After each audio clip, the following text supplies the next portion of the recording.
Nossa, foi paste aqui, não consigo. Boa noite. Boa noite, boa noite. Um pouquinho atrasados aqui. Nosso convidado de hoje é muito ocupado. Estava no plenário lá em Brasília, no Senado. Bom, mas a gente já está no ar. Bem-vindo todo mundo. Terça-feira, mais uma live aqui da revista Poder. E eu vou receber para uma conversa o senador Alessandro Vieira. Lembrando que essa entrevista faz parte da série de pré-candidatos à presidência da República. Antes do senador entrar, vou falar uns minutinhos, uns detalhes da vida dele, um breve currículo dele.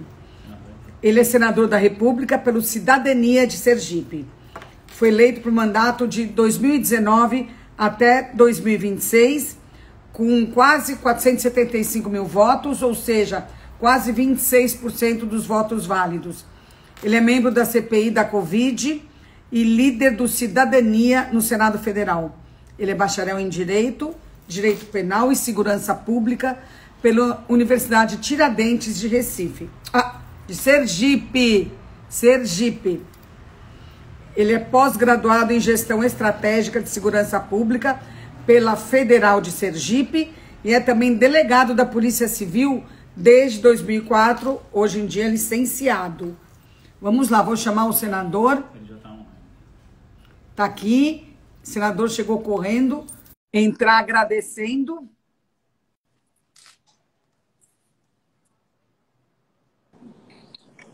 Senador, antes de mais nada, obrigada, viu? Nada, eu que agradeço, peço desculpas pelo atraso, a gente está na correria aqui de plenário, CPI. Eu estou acompanhando o seu trabalho, acompanho tudo e queria agradecer que você encontrou um espacinho aí na sua agenda entre uma briga e outra para nos incluir. Isso. Senador, por que você resolveu ser candidato a presidente da República? O seu partido é pequeno, você ainda não tem tanto espaço assim para uma disputa grande, né? Isso é importante para marcar território, para chamar atenção para suas plataformas, para o seu partido. Me explica por quê. A intenção da pré-candidatura, né, é responder uma demanda dos movimentos de renovação, do próprio partido, da sociedade, para algumas pautas que eu não vejo serem cuidadas, serem tratadas pelos outros pré-candidatos. Particularmente chama atenção o fato do combate à corrupção ter sido esquecido. Parece que a corrupção acabou no Brasil, como diz o Bolsonaro, mas a verdade é o oposto, a corrupção continua aí. Falta uma política mais clara de redução de desigualdade através de uma imediata transferência de renda, porque a miséria cresceu absurdamente, nós recuamos mais de uma década em termos de indicadores. E a questão da valorização da educação. Então, são três pilares que eu acho essenciais trazer para o debate. E a forma de trazer para o debate é apresentando o nome, mostrando que aquela onda de renovação de 2018 tem coisas positivas que precisam ser valorizadas, precisam ser impulsionadas, e a gente vai fazer isso através desse debate. Está sendo uma grande oportunidade participar da construção. Eu vi um internauta aqui dando parabéns para você pela defesa da senadora Simone Tebet. Pegou fogo hoje, né? O ministro Wagner Rosário teve dificuldade em esclarecer alguns pontos e, quando foi questionado pela senadora Simone, usou a estratégia clássica do machista. A mulher, quando reclama, ela é descontrolada. A mulher, quando cobra, ela é descontrolada. Ele não reagiu assim com os homens, em nenhum momento. Então, acho que o Senado precisa se mostrar à altura do desafio de valorizar a presença da mulher. Lembrando uma coisa muito importante, Joyce, as mulheres estão na CPI pelo valor delas, porque nenhum partido indicou. E a senadora Simone, Soraya, Leila questionaram isso e conseguiram abrir o espaço e estão sendo fundamentais em vários pontos de questionamento. Em particular, a Simone vem se destacando bastante na análise dos contratos. Ela tem uma formação jurídica muito boa e está fazendo essa parte. Hoje foi um episódio lamentável. Eu espero que o ministro seja novamente chamado à CPI, porque a gente tem que estabelecer as coisas dando um padrão mais de respeito e decência. Acho que ele merece isso. Claro.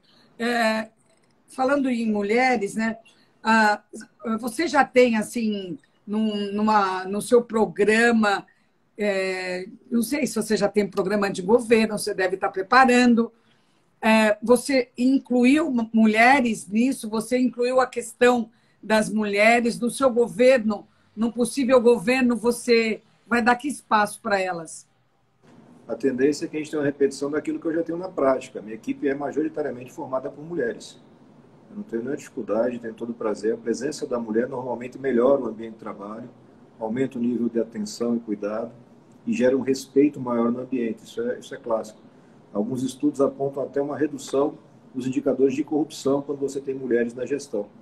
Agora, eu não acho que seja racional, nessa etapa em que a gente está, que é de pré-candidatura, falar em escolha de mulheres para cargo A, cargo B. Eu acho que eu posso Não, ainda falar muito algumas cedo, coisas. né?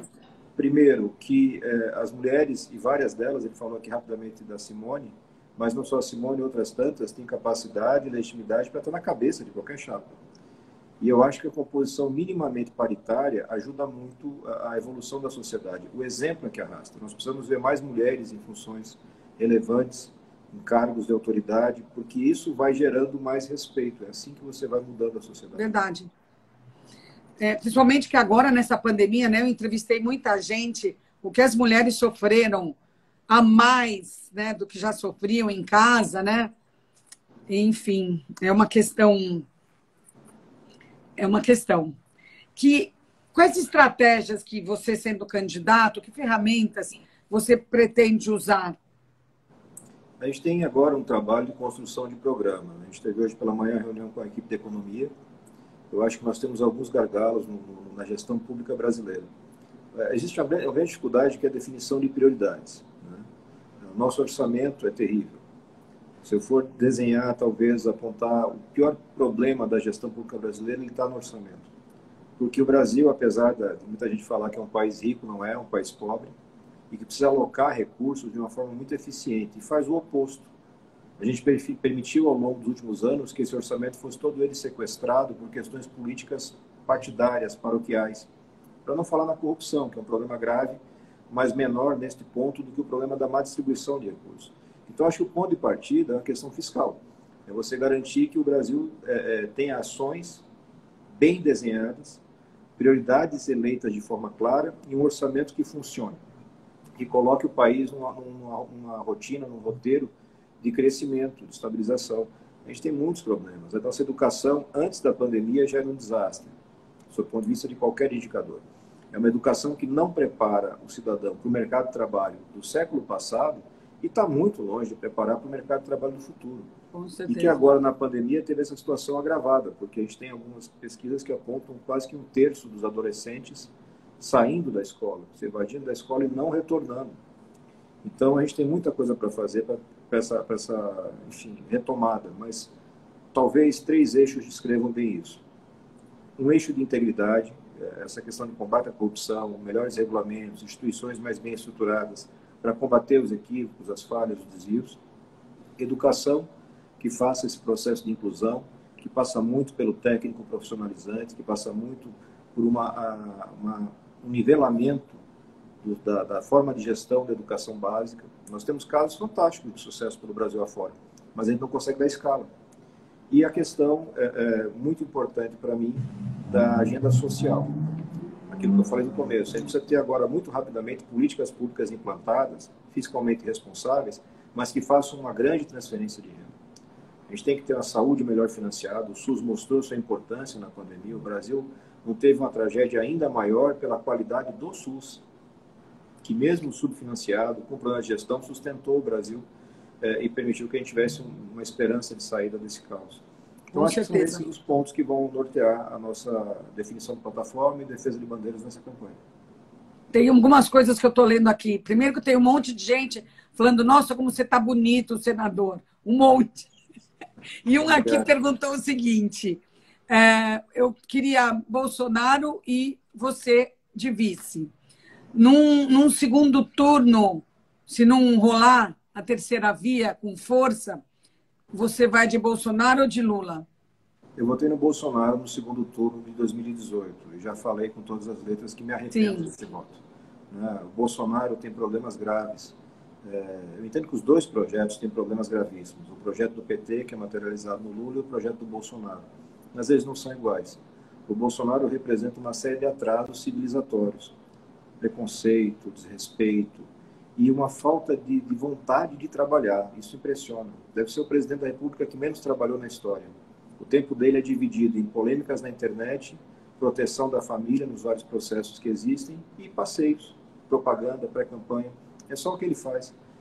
E o Lula tem um grave problema, na minha concepção insuperável, que é a questão da corrupção, que foi sistêmica nos governos do PT, foi um modo de governar, uma cleptocracia, mas eu não posso dizer que o Lula representa o mesmo tamanho de ameaça para a democracia que o Bolsonaro representa. Então a gente tem que ter esse discernimento, fazer a leitura desse cenário que nós temos, mas eu tenho muita convicção que a gente vai conseguir sim colocar uma terceira via no segundo turno, que possa engajar os brasileiros num projeto de futuro, num projeto de acreditar, de construir, ao contrário desse projeto que é de rejeição. Eu quero votar no Bolsonaro porque rejeito o Lula, eu quero votar no Lula porque eu rejeito o Bolsonaro. A gente vive nisso. Nesse país a gente vive nisso. Não interessa aos dois. Não interessa aos brasileiros, mas para os dois é muito boa. Porque ela permite que eles possam deixar de falar dos seus pecados para falar dos pecados dos outros. Fica bem mais fácil, né? Você era delegado? Isso, delegado de Polícia Civil em Sergipe, na ativa por 17 anos. Estou licenciado agora para exercer o mandato. Qual eram os seus maiores desafios naquela época e como é que você compara aquela época com os seus desafios hoje no Senado, na CPI? São desafios muito diferentes, né? Na polícia, você tem uma clareza de que a imensa maioria dos seus colegas estão pensando e caminhando no mesmo sentido. Entre aspas, você tem sempre a clareza de quem é o bandido e quem é a polícia. Aqui no parlamento, você não tem essa clareza, infelizmente. Você tem um mix de interesses que se cruzam, e vários deles não são interesses republicanos, né? E isso vai reduzindo cada vez mais a nossa capacidade de representar a população. Porque a população brasileira não é majoritariamente composta por criminosos ou por malandros, até mesmo por despreparados. Essa diferença marca muito. Mas o que eu tenho feito desde o início é um exercício de aprendizado. Eu não vim aqui para passear, eu não vim aqui para ficar brincando na internet e fazendo narrativas de que queria salvar o mundo, mas o sistema não deixa. Eu vim para cá para tentar mudar esse sistema. E para mudar o sistema, você tem que entender como ele funciona, você tem que compreender que no parlamento tudo é por votação, tudo é maioria, então eu preciso de uma maioria de votos para ter uma CPI, como a gente está andando, com requerimentos são aprovados, eu preciso disso para poder aprovar ou para barrar maus projetos. E isso se dá pelo diálogo, e a gente vai encontrando pontos de conexão com as pessoas e vai trabalhando. Mas não é um desafio simples, os dois têm suas complexidades. Tem uma frase sua, né, que fala que corrupção não tem a ver com direita, com esquerda, né? Que é do homem, né? Isso. Como é que é possível, eu não vou dizer acabar com a corrupção, porque eu não sou sonhadora, não sou ingênua, mas como é possível melhorar esse quadro? Agora que você instituições que funcionem bem. A gente não precisa de heróis, salvadores da pátria. O combate à corrupção não pode ser um comportamento individual. Alguém botou uma capa preta e uma máscara e foi lá ser o herói combater a corrupção. Isso não ajuda o país. O país precisa que as instituições funcionem de uma forma em que você tenha receio de cometer o crime. O brasileiro não é mais corrupto do que o americano, do que o sueco. É porque lá a certeza da punição é muito presente. As pessoas têm a convicção de que se cometerem um crime serão identificadas e punidas. Aqui é o contrário. Aqui tudo leva a pessoa a crer que a punição não vai acontecer nunca. Ou que ela só vai acontecer para os pobres. E, infelizmente, é a realidade. Né? É o que acontece, né? A gente tem que fazer um investimento em fortalecimento das instituições. A gente tem que ter cada vez mais gente independente, qualificada, ocupando os espaços de poder para fazer esse resgate. Eu vou te dizer que é bastante difícil. E a gente retrocedeu muito. A gente, em termos de combate à corrupção, a gente está mais ou menos na década de 90 do século passado. Por que a gente retrocedeu, senador? Porque a interferência que você tem, o desmonte institucional, está fazendo com que a gente retorne no tempo. Como eu estou nessa lida há bastante tempo, eu sei o trabalho que deu para você ter instituições, equipes, profissionais, com preparo e coragem para fazer investigações que chegaram a investigar ao ponto de apurar a conduta de presidente da República. Quando você gira essa roda ao contrário e você começa a perseguir essas pessoas, a punir, a desfazer as competências de órgãos como o COAF, a interferir de forma aberta na Polícia Federal, no Ministério Público, isso tudo gera uma sensação que é o oposto. É um desestímulo. Joga de novo a gente naquela coisa do herói. Diz, olha, o cara que vai combater corrupção hoje é porque ele é maluco, porque ele sabe que vai tomar uma pancada do sistema. E isso é muito ruim. Isso é muito ruim. É um retrocesso muito grande. Então, a gente teve em 2018 uma expectativa de que você teria um passo adiante, no sentido de institucionalizar algumas coisas. Eu não estou aqui para passar pano em erros técnicos da Operação A, Operação B. Eu acho que não é por aí. Mas a gente tem que compreender que os fatos apurados sempre foram muito graves e não tinham consequência, começaram a ter consequência. Agora a gente voltou lá para aquela década de 90, onde você tinha várias operações que nunca passavam do STJ. Era o máximo que elas chegavam antes de ser canceladas, anuladas, e é um roteiro repetido. Triste isso. A CPI da Covid está chegando na reta final, né, senador? Sim. Por exemplo, tá difícil, né? Tá complicado. O que é possível de ser feito para que essa CPI dê em nada? Para que ela dê em ela nada. Não dar em nada. A gente tem assim um dilema na CPI, né? Algumas armadilhas. A primeira delas é você perder o foco, né? É tanta coisa que a gente está encontrando e a gente está fazendo uma autópsia e o cadáver está andando pela sala ainda. Nossa. Os fatos continuam acontecendo. A gente teve hoje o presidente da República na tribuna da ONU desinformando as pessoas, defendendo o tratamento precoce, criticando a vacinação. Isso é de um grau de insanidade inacreditável. Esse é o desafio, você não ser abduzido por esse mundo virtual que o Bolsonaro habita. Na vida real, a gente está conseguindo mostrar várias coisas concretas. O governo poderia ter feito muito mais do que fez, poderia ter comprado vacinas mais cedo, poderia ter sido mais eficiente na distribuição dessas vacinas. E a gente teve um grande momento, dúvida, se isso era só fruto do despreparo do Bolsonaro ou de um desequilíbrio. E agora não, a gente sabe que tem sim essa parte do despreparo, do desequilíbrio, da tendência paranoica que ele tem de acreditar em teorias conspiratórias, mas tem corrupção também. Corrupção que abria portas para determinados fornecedores e fechava portas para outros. Isso está muito claro no trabalho que ele vem fazendo. E eu espero que gere responsabilização. A gente não pode ter compromisso com o resultado final porque não cabe à CPI. A CPI acaba no relatório. Se ele vai ser denunciado por crime comum, Augusto Aras é que pode responder. Se ele vai ser denunciado por crime de responsabilidade, tem que passar pelo crivo do Arthur Lira. A gente não tem como controlar esses fatores nesse momento, mas a gente tem como informar a população, para que a população cobre. Senador, você defende uma investigação dos membros do Judiciário, né? E pediu a instalação da CPI da Lava Toga, que não foi para frente. Nesse momento atual que a gente vive, né, de ataques às instituições, você não teme, você não tem medo de dar uma validação para esses discursos antidemocráticos? Quando eu pedi a instalação da CPI da Toga, junto com mais 31 senadores, a gente estava em fevereiro ou março de 2019. O pedido era fruto da constatação dos problemas que vão se acumulando ao longo do tempo e que são problemas de pessoas. São homens, mulheres que ocupam cargos, não é do poder judiciário. E isso não foi para frente numa ação de abafa, que foi uma parceria inusitada até, do Centrão, Bolsonaro e PT. Acho que foi a estreia desse trio, que continua grudado até hoje na maioria das votações. Se você acompanhar o mapa de votações, você vai ver que tem muito opositor de rede social que na hora do voto se abraça no governo e os motivos cada eleitor vai apurar. Essa é uma bandeira que me parece necessária e permanente, apurar a conduta de determinados ministros. Eu pedi também impeachment de alguns ministros. Eu pedi impeachment do Alexandre de Moraes e do Toffoli, em abril de 2019, quando eles instauraram o inquérito das fake news, que é um inquérito que está aí rolando até hoje, vem apurando essas milícias digitais e tudo mais. Qual é a base da minha postura, Joyce? Eu não posso aceitar o abuso quando o abuso é contra um adversário. Porque abuso de poder, uma hora vai se voltar contra qualquer um de nós. Lá atrás, na época da CPI, na época do pedido de impeachment, o próprio Bolsonaro trabalhava contra. Porque naquele momento a impressão que ele tinha é de que isso favorecia a postura dele. Era mais importante negociar o foro privilegiado do Flávio, ou evitar o avanço na investigação do Carlos, enfim, sempre a família.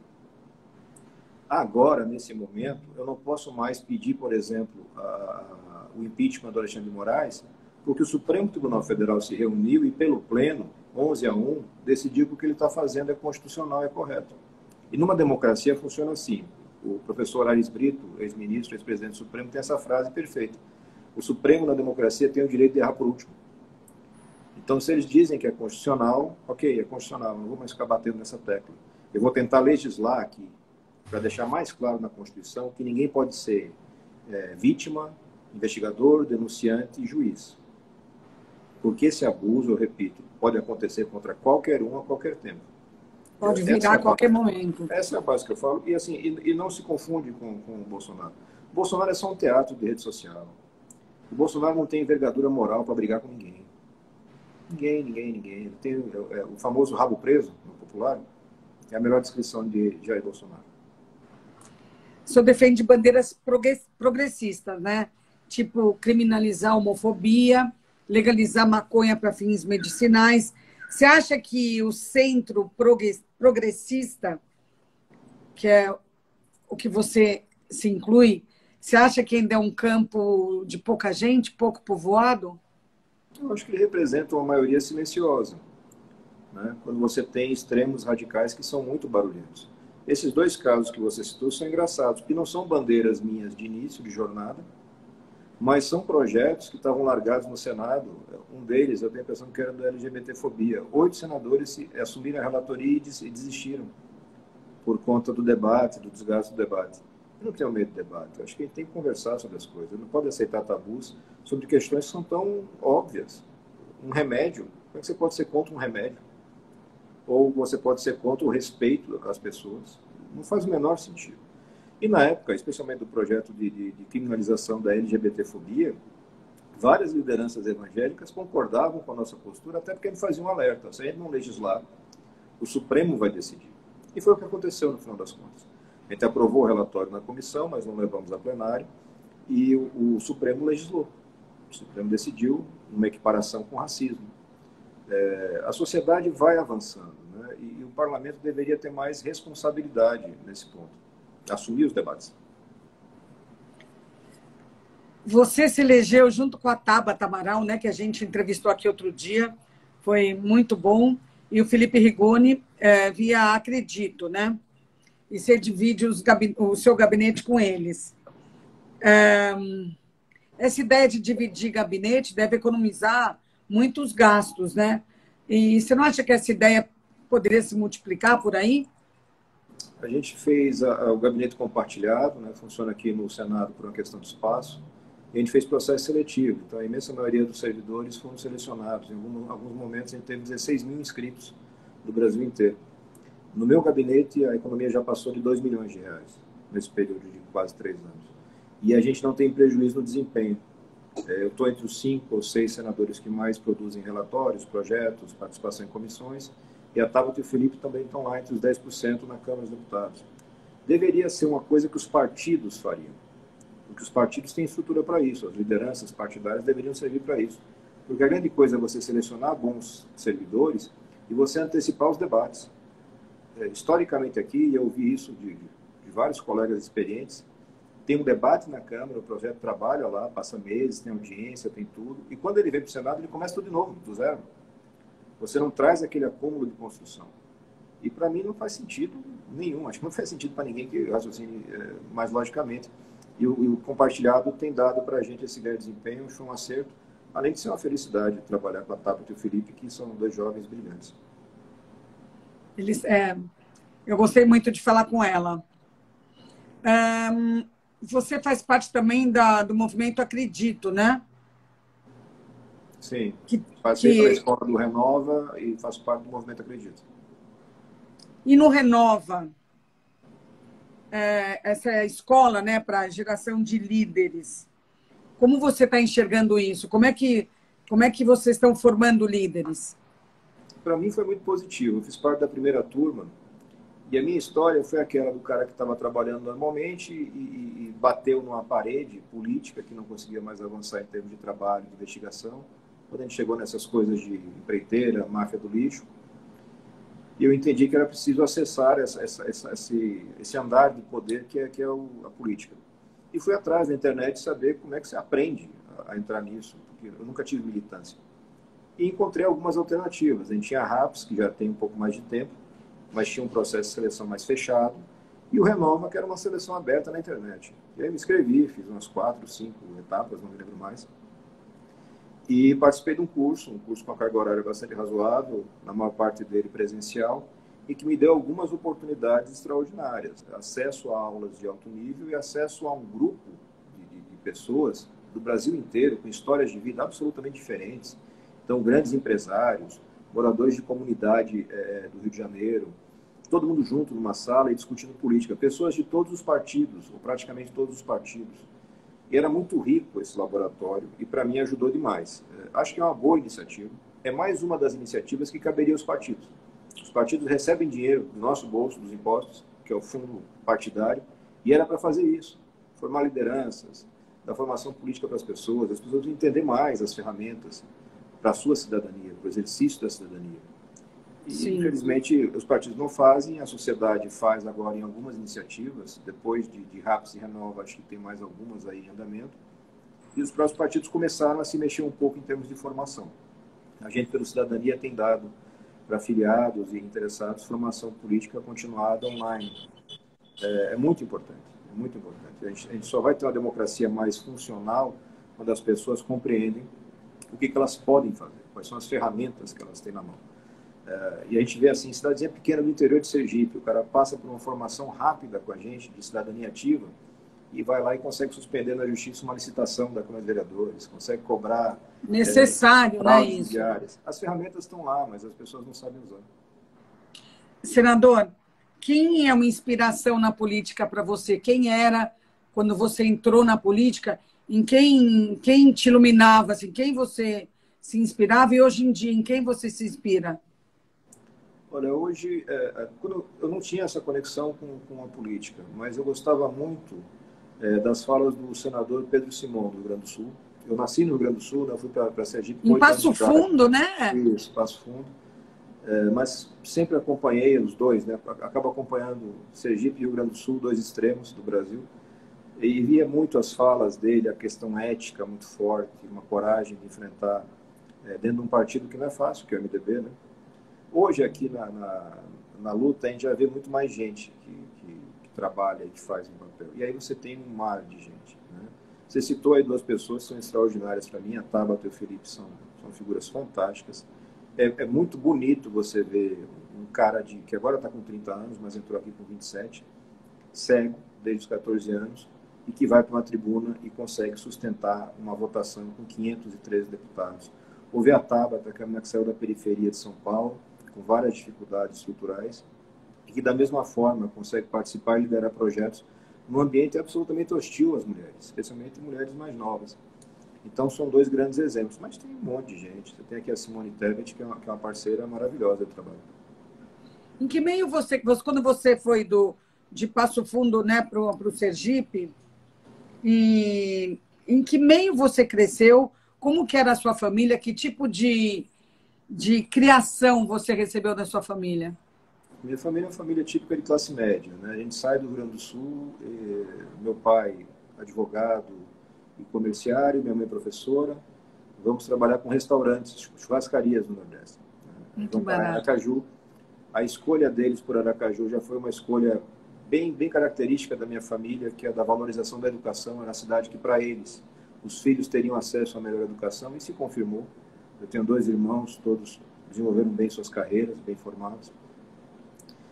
Meu pai já falecido, lá mesmo em Aracaju, depois de quase 30 anos de Sergipe. E minha mãe está lá, aposentada como professora, acompanhando certamente essa live. Aproveitar para mandar um beijo. Que bom. Jesus. Bom, a gente está chegando no final, tá? Porque eu sei que você está corrido e eu já estou feliz da vida que a gente conseguiu se encontrar e conversar. Você é formado em Direito e durante 17 anos você foi delegado, né, de polícia. Isso. Que satisfações que essa profissão te deu? O que você pode dizer sobre isso? A gente já falou do entorno, né? Mas o que isso te deu como satisfação pessoal? Olha, a possibilidade de você restituir para a pessoa o patrimônio quando é um crime contra o patrimônio, ou restituir pelo menos aquele respeito, aquela crença, quando você consegue prender uma pessoa que cometeu um crime contra a vida. Né? Eu fui diretor do departamento de homicídios, delegado de homicídios também. Trabalhei no bairro mais violento de Aracaju por quase 2 anos. Quando você consegue dar um retorno para aquela vítima, é muito bom. É muito bom. E aí eu consegui fazer muita coisa legal ao longo da carreira da Polícia Civil. Né? Eu ajudei a construir o que hoje lá é referência, que é o Departamento de Atendimento a Grupos Vulneráveis. A gente reuniu mulher, criança vítima, LGBT, idoso, num centro que dá estrutura de atendimento para essas pessoas. Essa coisa do combate à corrupção, da forma como a gente fez, impactou muito o Estado, porque as pessoas começam a entender, opa, dá para fazer. Porque a corrupção, ela não é secreta. Na realidade, na cidade, nos estados, você sabe quem é o corrupto. Você sabe quem é aquele cara que está no poder a vida inteira e as práticas que ele tem. Mas é tão estabilizada a impunidade que meio que você entende que faz parte da paisagem. Quando você vai lá e quebra isso, o efeito para a sociedade é muito bom. E é um orgulho ter participado de uma equipe que fez isso. Sempre um trabalho de equipe forte. E é o que a gente está repetindo aqui. A gente consegue fazer um trabalho legal como senador porque tem uma equipe muito boa trabalhando com a gente. Senador, foi muito bom falar com você, conhecer um pouco mais sobre a sua vida, sobre as suas ideias, sobre sua plataforma, né? Já existe aí. Então, eu queria, primeiro de tudo, te agradecer e te desejar boa sorte nessa caminhada aí, que não é nada fácil. Obrigado pelo espaço e parabéns pelo trabalho aí. Saúde para vocês todos que estão acompanhando. Obrigada, boa sorte aí na briga. Valeu. Nossa, que entrevista excelente. Não consigo... Você vai ter que pedir para sair daí, tá? Porque eu não consigo... Isso. Foi muito bom conversar com o senador. Foi muito bom conhecer ele. Conversa de, sei lá, a gente ficou juntos, acho que uns 35 minutos, mas deu para a gente conhecer um pouco mais a plataforma dele, conhecer como ele trabalha, de onde ele veio, onde ele pretende chegar. Então, eu queria agradecer a todo mundo que passou por aqui e agradecer principalmente ao senador que abriu um espaço nesse dia tão complicado em Brasília para manter o compromisso aqui com a gente. Obrigada, tchau, boa noite para todo mundo.